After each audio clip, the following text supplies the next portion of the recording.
Bienvenidos y bienvenidas a un episodio más de Destino México, Migraciones y Movilidades. El día de hoy vamos a hablar con Patricia Martin. Ella es profesora de la Universidad de Montreal sobre un tema muy interesante que en realidad hemos explorado poco y es la migración de mexicanos a Canadá, pero también en su vinculación con la población que solicita refugio en Canadá y un poco para tratar de entender a México como país de emigración de personas que buscan protección internacional. Bienvenida, Patricia. Bueno, muchas gracias por la invitación. Estoy muy contenta de estar aquí contigo. Gracias, Patricia. Nosotros en un episodio anterior, en esta temporada, hablamos con Laura Vázquez Maggio porque ella nos hablaba de la migración de profesionistas desde México. Y esto un poco para entender, digo yo, al papel de la emigración y cómo nos puede ayudar a entender también esto, la inmigración a México. Entonces, en Destino México estamos interesados en participar, en pensar y reflexionar cómo México puede ser un país acogedor y siento que tenemos que discutir sí o sí cómo hemos sido como país de emigración. Y en el caso canadiense, como platicábamos con Laura ya al final de su charla, decíamos que se ha hablado mucho de los profesionistas, pero en realidad a la vez se ha estudiado poco esta migración calificada porque se tiene este mito muchas veces de que los mexicanos que migran son personas quizás con más baja escolaridad o que de alguna manera, digamos, salieron de contextos incluso muchas veces rurales. Y ella lo que decía es que no, que muchas veces en realidad hay un aumento también reciente de estas salidas de personas calificadas. Y en el caso de Canadá eso es muy claro. Pero ¿por qué no te empezamos platicando un poco de tu perspectiva de la migración mexicana a Canadá reciente para vincular un poco con los temas que tú trabajas, que es justamente el refugio y el asilo, entre otras cosas? Bueno, gracias. Pues mira, la primera cosa que siempre cuando yo pienso, y yo vengo, digamos, yo crecí en los Estados Unidos, entonces siempre tengo en mi mente un poco un fondo un poco comparativo entre los dos países. Una cosa que siempre me ha impresionado en Canadá es que me parece que hay segmentos muy diferentes de mexicanos que migran. O sea, los que son más bien temporales, sobre todo los trabajadores agrícolas, que es como un estatus muy particular, pero también que hay personas que han llegado para solicitar asilo y ya después hay una población creciente de personas que son residentes permanentes y que eso también se transforma en ciudadanos. Entonces, como la configuración para mí de mexicanos en Canadá es distinto, digamos, de lo que se ve en México o en los Estados Unidos, perdón. Eh, y bueno, yo creo que también, por ejemplo, conozco un poco menos sobre profesionistas llegando a Canadá, pero por ejemplo, los estudiantes que vienen para estudiar, también me parece es como otro flujo muy importante. Entonces, otra cosa que yo diría es que los diferentes estatus eh, que tiene Canadá para recibir gente forma en cierta parte de la migración. Entonces, son algunas observaciones que tengo. Y ahí es interesante lo que dices de la política, porque claro, ya hemos platicado también aquí en Destino México cómo el sistema canadiense de puntos, en el que, digamos, valora la experiencia laboral o la escolaridad, pero incluso si tiene uno hijos o no, de cierta forma obviamente atrae a personas que tienen esa experiencia laboral o que tienen esos grados de estudios y por lo tanto resultan ser muchas veces profesionistas o estudiantes que se quedan. Pero en realidad hay como un portafolio, vamos a decir, de opciones legales para llegar a Canadá. Por un lado están, como tú dices, los trabajadores temporales, sobre todo para trabajar en el campo, en un programa que lleva muchas décadas ya, ¿no? Pero aparte, 50 años, exacto. Pero por otro lado están también, digamos, hay un programa de reunificación familiar importante y hay una historia en la cual sobre todo aumenta la migración después de 94 con la firma del Tratado de Libre Comercio, etcétera. Pero hay una tercera vía, que es esta vía, digamos, en Canadá casi siempre está como este valor de los migrantes económicos, la reunificación familiar y por otro lado las llegadas, vamos a decirle que ellos llaman como por situaciones humanitarias, ¿no? Y ahí entran justo como tú dices, los que solicitan el asilo y refugio ahí en Canadá.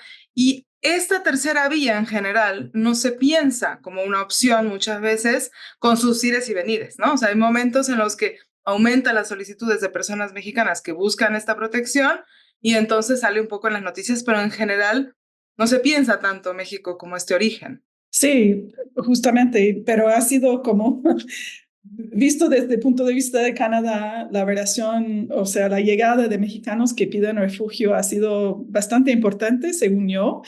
Eh, bueno, nada más en números, pero también ha tenido un impacto en Canadá en cuanto a la política misma de refugio, ¿no? Y eso así, entonces los números, lo que vemos, ha ido cambiando mucho, en parte en relación sobre todo con una política de visa que tiene Canadá hacia los mexicanos, ¿no? Que es, bueno, entonces no sé si platicamos un poco más de eso. Sí, sí, sí. Nosotros, no, sí, por favor. Nosotros nos conocimos en el 2009, no, 2010. En realidad creo que fue 2010, justo en Montreal, cuando tú estabas haciendo entrevistas hace 15 años ya, cuando estabas tú haciendo entrevistas a personas que estaban solicitando el asilo, la condición de refugiada en Canadá, y era un contexto muy particular en realidad, ¿no? Digamos, había una discusión, y quizás a mí lo que me gustaría es que un poco nos contaras por qué estaban solicitando la protección, porque creo que eso, de nuevo, no se sabe en México, ¿no? Empezamos a hablar más, por ejemplo, de desplazamiento interno forzado, pero aún así no se piensa a México como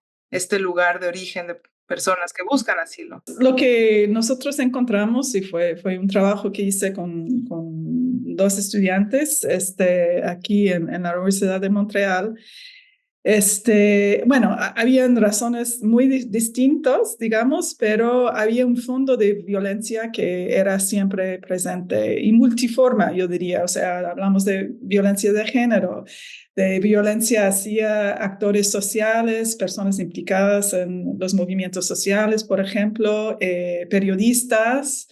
Y personas también víctimas, digamos, de amenazas de parte de los carteles, etcétera. Entonces, hay un panorama, yo diría, de violencia que queda un poco al fondo, que yo creo que sigue muy vigente en México y explica un poco o mucho ese fenómeno de personas pidiendo refugio. Yo creo que la otra cosa que es muy importante realmente señalar es que eso se mezcla también a veces con una migración de necesidad, o sea, personas que también se encuentran en situaciones económicas muy difíciles, a veces por esa misma situación de inseguridad. Entonces hay como una intersección entre a veces causas económicas y políticas que a nuestro juicio quiere decir que quizás la política en términos de refugio tiene que cambiar para responder mejor a ese tipo de situación. Entonces, Y ahí es interesante, Patricia, porque en realidad la violencia criminal, digamos, sobre todo la ligada al narcotráfico, empieza a aumentar después del 2006, 2007, 2008, que es justo los años en donde hay este aumento también de solicitantes en Canadá en general. Venía ya aumentando y empezamos, o sea, hay estudios todavía que hablan de cómo, por ejemplo, en los 90 también llegaron solicitantes de asilo y hay muchas mujeres que huían de la violencia doméstica, pero también el conflicto armado de Chiapas y otros conflictos locales. Y después del 2006, en realidad, empieza este aumento y le corta la posibilidad, la visa de 2009, ¿no? Le corta la posibilidad a muchos para poder llegar y poner esta solicitud. Digamos, en tiempos en donde en realidad también están cerradas las puertas del sistema de asilo estadounidense para mexicanos, ¿no? Donde hay poco reconocimiento a mexicanos. Entonces se junta, ¿no? Momentos de aumento en violencia y al mismo tiempo, digamos, puertas cerradas al asilo tanto en Canadá como en Estados Unidos. sí, y para mí es algo muy grave porque es una forma para negar, desde el punto de vista de Canadá, para negar la violencia que existe en México y el hecho de que también hay una tasa de impunidad muy importante, o sea, que la gente no puede encontrar justicia en este momento, desgraciadamente, en México en este momento, frente a crímenes a veces muy terribles, ¿no? Entonces, de cierto modo, según yo, es casi una forma de, a la vez de negar esa violencia, pero lo que hace que se permite aún más, aún más. Entonces, yo creo que hay que ver como esas políticas de manera muy dinámica y que lo que hace Canadá, sus acciones no terminan a la frontera, pero también tiene impacto más allá. Entonces, eso es algo para mí como muy importante. Y el reciente, bueno, la nueva versión, digamos, de la visa que pusieron en fines de febrero de este año, pues para mí hace la misma cosa, ¿no? O sea, niega a una parte de la población que no tiene protección la posibilidad de tener una protección internacional, que me parece es como un discurso o algo que viene del gobierno de Canadá que me parece muy grave. Y ahí es interesante porque igual, digamos, la primera visa, vamos a decir, estuvo puesta de 2009 a 2016. Y en estudios que yo hice se ve que hay obviamente una gran baja en el número de solicitantes, o sea, se baja a cero prácticamente, ¿no?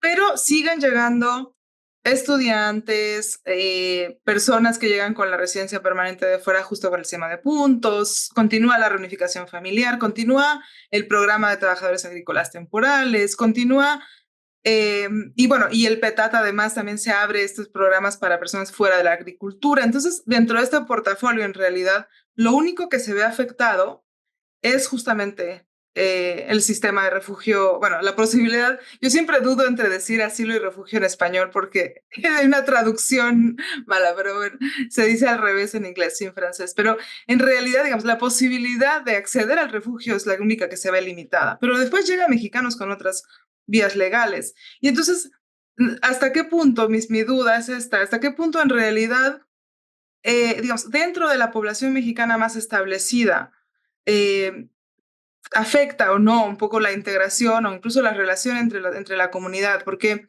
creo que al solamente, vamos a decir, entre comillas o entre cursivas, vamos a decir, al solamente afectar la posibilidad de acceso al refugio, entonces un poco pareciera que no es tan grave, vamos a decir, ¿no? Porque siguen llegando migrantes económicos o reunificación familiar. Y hasta qué punto en realidad con la nueva visa ahora del 24 se renueva esta discusión, ¿no? Un poco para tratar de entender también qué ocurrió para las personas que llegaron en su momento, que fueron reconocidas, que se han establecido, que se han integrado a la sociedad canadiense, vis a vis esas personas que no pueden llegar y un poco también pensando en la relación misma dentro de la comunidad a partir de estas tensiones, ¿no? Muchas veces que traen los medios al calificar a algunos, entre comillas, ¿no? Como falsos refugiados o como estas personas que se aprovechan del sistema también, entre comillas, etcétera. Sí, bueno, es una pregunta bastante grande.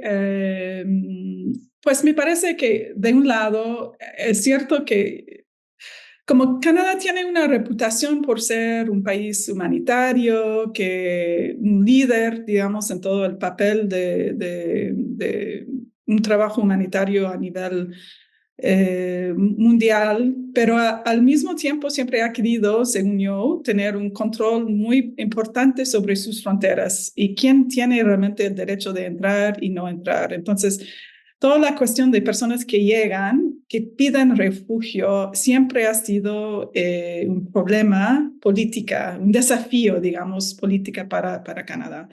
Entonces, yo creo que lo que se ve realmente es el deseo de construir como reglas que dicen, bueno, hay ciertos perfiles de mexicanos que queremos recibir, que sean estudiantes, trabajadores, personas de una clase social, pero que hay una parte de la población que no queremos. Y bueno, yo creo que también eso se repercuta en la misma comunidad. Siempre me ha parecido un poco difícil hablar de una comunidad mexicana aquí, porque yo creo que como también en México hay muchas divisiones por clase, por región, por muchas cosas, eso se ve también un poco aquí, hasta que a veces, digamos, mexicanos mismos van a movilizar los discursos de los,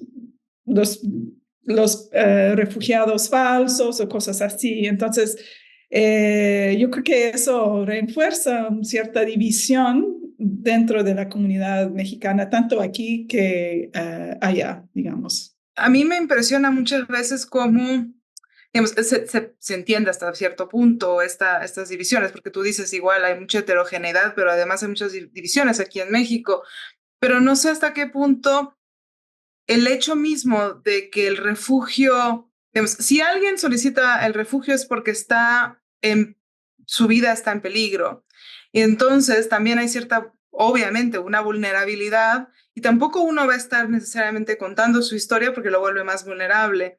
Entonces, hasta cierto punto, si bien ha habido organizaciones y digamos, miembros muy activos que movilizan digamos, estas narrativas un poco en contra, a favor del refugio y del asilo en el Canadá, hasta cierto punto, por su naturaleza misma, van a ser personas que no van a necesariamente poder movilizar el hecho de que hay personas mexicanas que necesitan protección, porque son finalmente víctimas de delitos en México, que huyeron de condiciones complicadas y que entonces ser visibles les es peligroso, digamos. Entonces, como que creo que esa parte también es interesante de entender de por qué es difícil que uno vaya con una bandera y diga, yo solicité refugio, ¿no?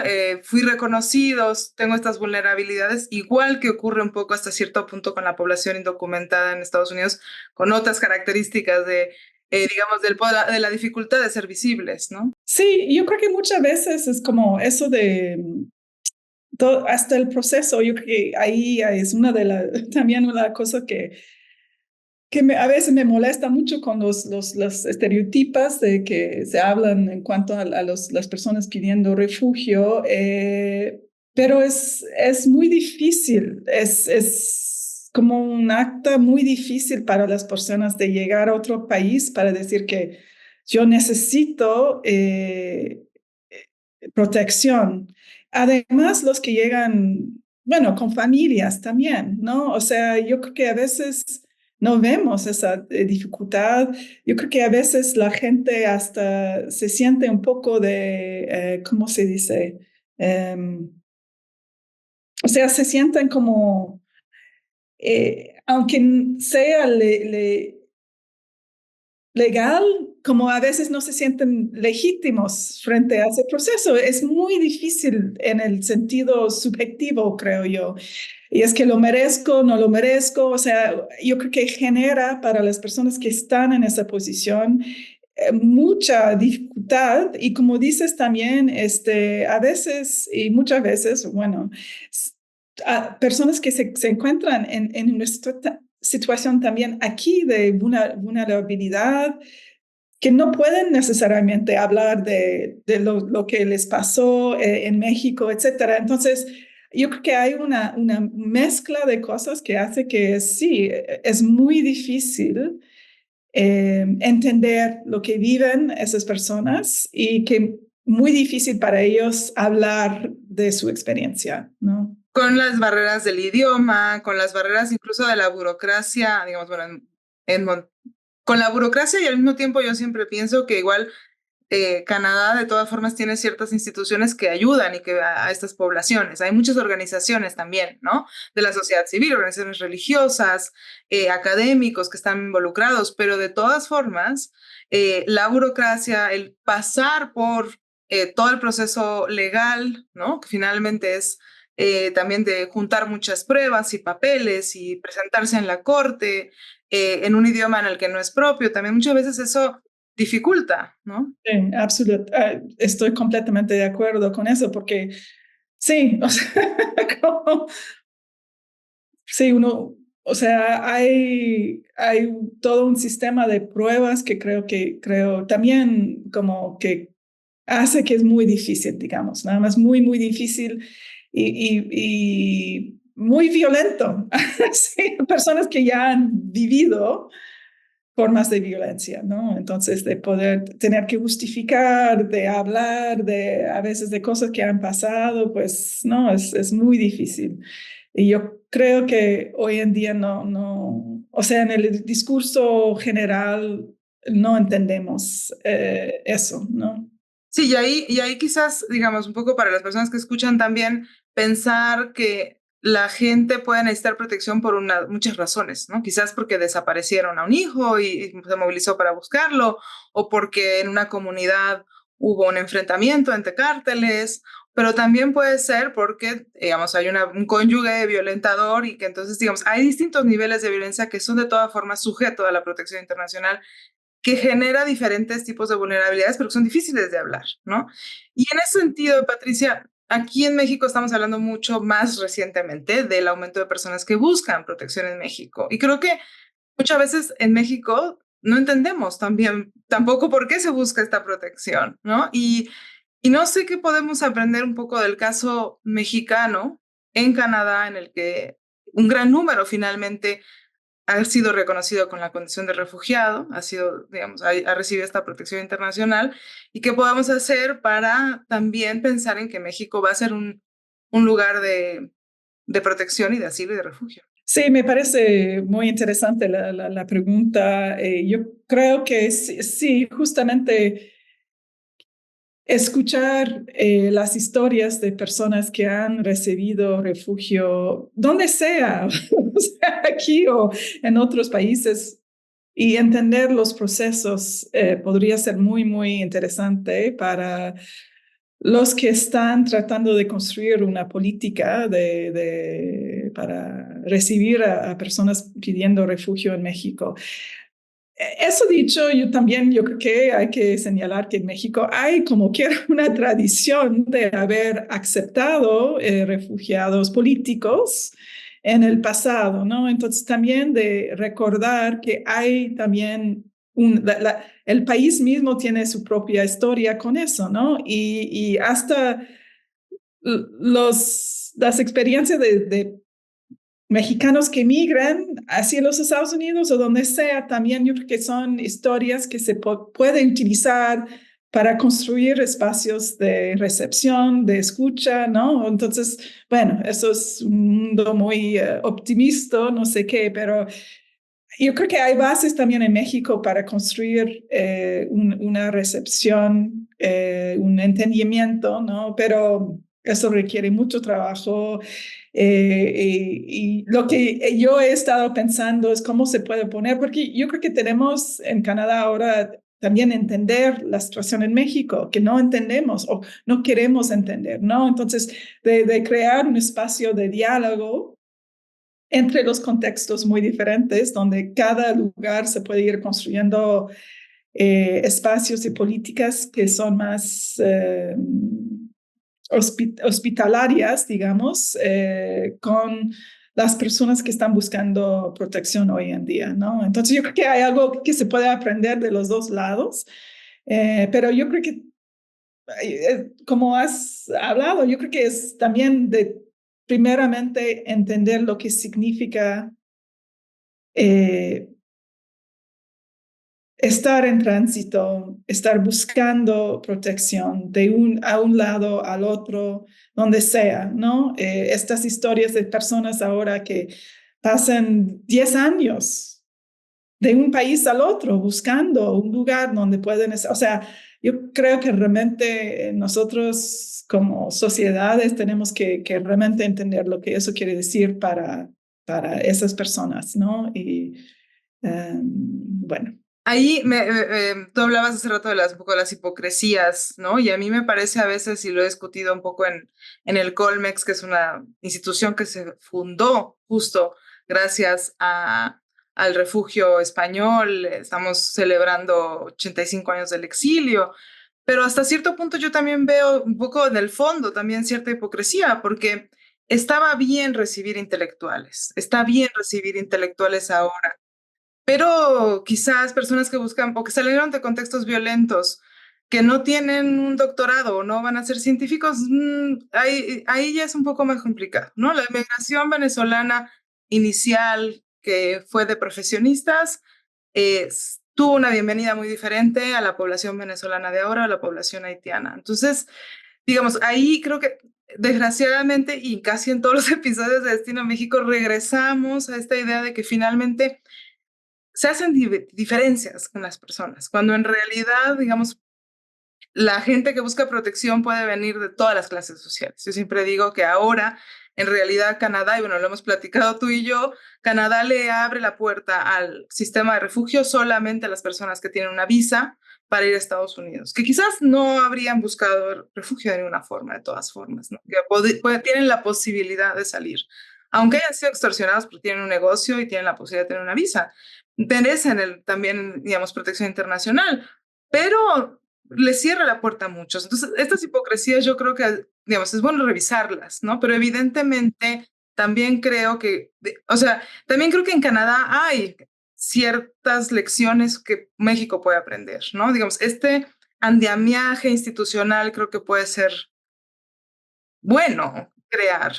Sí, o sea, estoy completamente de acuerdo contigo. Yo creo que hay un perfil del refugiado como esa persona que tiene una perspectiva intelectual, política, que, o sea, cabe muy bien con un poco esa idea que tenemos y hay una, entonces, jerarquía de formas de violencia, de subjetividades que va de manera muy no nada más implícita, pero explícita un poco con esa figura de refugiado. Estoy completamente de acuerdo. O sea, tenemos que ver la violencia de género como una violencia política. Tenemos que entender que las políticas neoliberales que crean situaciones donde de desplazamiento forzado también es una forma de violencia política. Entonces, yo creo que hay un trabajo muy a fondo que tenemos que seguir haciendo para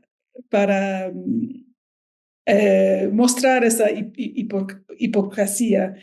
En Canadá siento yo que también hemos visto un poco esa dicotomía, que hay algunas figuras que parecen caber mejor, los, y como que me siento también siempre muy, no me gusta tanto movilizarlo, pero bueno, la recepción de personas de Ucrania, por ejemplo, ahí no hay pregunta, o sea, queda claro que hay una situación de violencia, entonces hay también esas jerarquías, creo yo, aquí.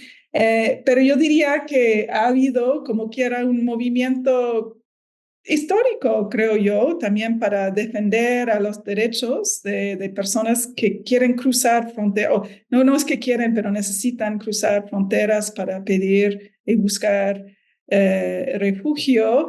Y yo creo que ahí hay un espacio de diálogo que sería muy, muy importante. Y son, según yo, ellos que han podido, o sea, los movimientos de justicia para los migrantes, que sean los migrantes mismos, la sociedad civil, a veces los académicos están también involucrados, la iglesia a veces ha jugado un papel, ¿no? Han insistido en ver esta cuestión humanitaria y del refugio de manera más amplia. Y yo creo que ahí hay un espacio de diálogo, ¿no? Porque requiere un esfuerzo continuo, según yo, para seguir abriendo espacios y para parar la cerradura de fronteras, ¿no? Y yo creo que quizás por ahí en Canadá hay algo que se puede, no, modelo no sé, pero un espacio, ¿verdad?, de diálogo que se podría ir construyendo con lo que está pasando en México, ¿no? Sobre todo de aprendizaje, yo creo que, a ver, yo siempre digo que la población mexicana es muy solidaria. En realidad uno ha visto muestras de solidaridad a lo largo del tren de los últimos 30, 40 años.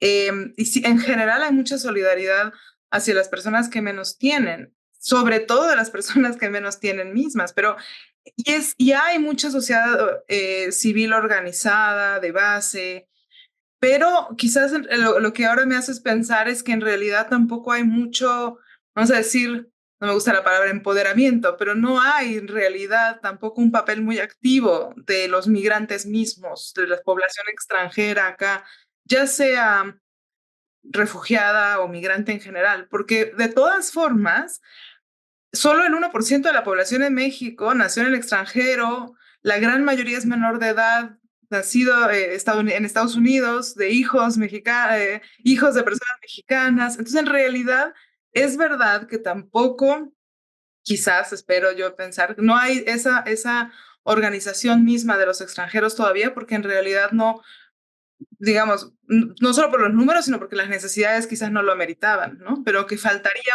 quizás un trabajo más activo en el que se defiendan los derechos de manera conjunta, tanto las organizaciones que ya existen, ¿no? Como esos los migrantes mismos. Y ahí creo que quizás Canadá lo tiene un poco más establecido también por una historia diferente, ¿no? Acá, digamos, no sé, yo me acuerdo mucho en Canadá ver incluso o sea, como las coaliciones de personas que trabajan con personas refugiadas a nivel nacional de muchos años, ¿no? Y son personas de distintas organizaciones que también han podido establecer confianza y diálogo entre ellas mismas y que no necesariamente hay diferencia, o incluso organizaciones de colombianos, organizaciones de mexicanos, de chilenos, y otras personas latinoamericanas o incluso con personas, digamos, de otros lugares, ¿no? De Asia y África, que aquí no existe todavía, ¿no? Sí, eso es algo que me impresiona bastante. En muchas organizaciones hay una cierta fluidez, diría yo, en cuestiones identitarias, en cuanto al estatus de la persona, pero que hay espacios donde personas que tienen historias migrantes o personas que no tienen necesariamente estatus pueden hablar, aunque sea difícil, pero es como, yo creo que esa parte como de organización que puede abrir espacios, que saben cómo proteger la gente que quiere hablar, o sea, esa parte me parece muy importante, ¿no? Y entonces sí, yo creo que hay algo que se puede hacer y bueno, como dices, en México es algo muy reciente. Aquí desde los años 70, digamos, o sea, 60, 70, o sea, hablamos de los chilenos que ya llegaron en los años 70, o sea, es un poco más largo, ¿no? Esa trayectoria. Entonces, pero hay cosas que se puede hacer hoy en día para construir otra cosa por mañana, ¿no? Entonces, Vamos a tener que empezar a cerrar, pero quiero hacerte una última pregunta. O sea, de porque hablabas ahorita de los 70, y en realidad, bueno, en el 74 se firma la ley de multiculturalismo con toda la discusión en Quebec, ¿no? Del si, en qué modelo seguir. Multiculturalismo, interculturalismo, hasta qué punto el multiculturalismo afecta la relación y el conflicto histórico entre los anglófonos y los francófonos, divisiones lingüísticas, pero también digamos, con una relación en Canadá complicada con las primeras naciones, ¿no? Y llega el grupo de inmigrantes con bastante poder, diría yo, a la larga, ¿no? Que desplaza hasta cierto punto a las poblaciones indígenas, en ciertos casos, en la representación política. Pero, digamos, yo muchas veces digo que en el caso canadiense lo bueno del multiculturalismo es que previó recursos para que se hablara y se discutiera de la diferencia, que se dialogara sobre el otro de una manera distinta. Entonces, sí, pensando de nuevo en posibles lecciones para México, ¿tú pensarías que algo así sería propicio para una mejor bienvenida, una mejor acogida para estas poblaciones? ¿O tendríamos que seguir otro modelo que hay otras personas, ¿no? Irene Blumrad, por ejemplo, que habla de que en Estados Unidos, tú hablabas un poco de lo que ocurre en Estados Unidos, no hay una ley así, no hay presupuestos, pero a la vez ocurren procesos relativamente similares en donde sí hay también diálogo e intercambio. en cuanto entonces me estás preguntando en cuanto a una ley sobre el multiculturalismo, pues me parece como que era en México, ¿no? No se cambió un poco para reconocer una nación pluricultural, por lo menos, o sea, me parece que ahí va empezando, ¿no? Pues mira, yo creo que es una pregunta enorme. Yo creo que se puede utilizar el discurso de multiculturalismo o sea, de manera muy instrumental para tratar de incorporar y hacer un proyecto de asimilación casi. Pero sí, o sea, es cierto que aquí hay un reconocimiento un poco de esa realidad y qué quiere decir, cuáles son las formas que tiene y sobre todo con la política de los Estados Unidos, de la frontera con México. Y el número de personas que van pidiendo refugio en México, me parece que es una pregunta que al cual hay que confrontarse de una manera importante. Yo diría de nuevo que quizás hay tradiciones también en México que ya, como estabas hablando un poco de la solidaridad, la gente sí, o sea, yo creo que no es nada más de importar otros modelos, pero también de ir aprendiendo de estos modelos, pero también ir construyendo sobre cosas que ya existen en México, ¿no? Para que no sea algo como, sí, algo impuesto desde afuera. O sea, y como yo siempre realmente creo que en México hay prácticas culturales muy profundas que también pueden servir como base para construir un país eh, que da la bienvenida a los migrantes, ¿no? Bueno, con esa nota optimista nos vamos a despedir, Patricia. Yo espero que tanto Canadá como México puedan ser países más acogedores, más justos para las poblaciones que buscan protección y quizás recalcaría eso, ¿no? Que, digamos, el sistema de refugio canadiense tiene sus particularidades, que México puede aprender de distintos sistemas de protección internacional, pero sí creo que hay que rescatar que México también es origen de personas que buscan protección y no solamente receptor, porque entonces también nos confronta con nosotros mismos y cómo planteamos, ¿no? Y lo que decías ya, lo último del modelo de nación pluricultural, veamos qué pasa con la nueva administración, con la nueva presidenta que llega en unos meses y quizás hay un cambio en cómo se ve. Hasta ahora no se ve muy claramente cómo las poblaciones extranjeras pueden realmente, digamos, tener estos diálogos y estos intercambios que en Canadá son un poco más extensos. Pero bueno, gracias Patricia y gracias por este diálogo. Seguramente seguiremos platicando contigo sobre estos temas en otros contextos, pero bueno, te lo agradezco mucho. Bueno, muchas gracias por la oportunidad de hablar de esto contigo y bueno, seguimos entonces. Seguimos y a todos y todas los espero en otro episodio más de Destino México, Migraciones y Movilidades.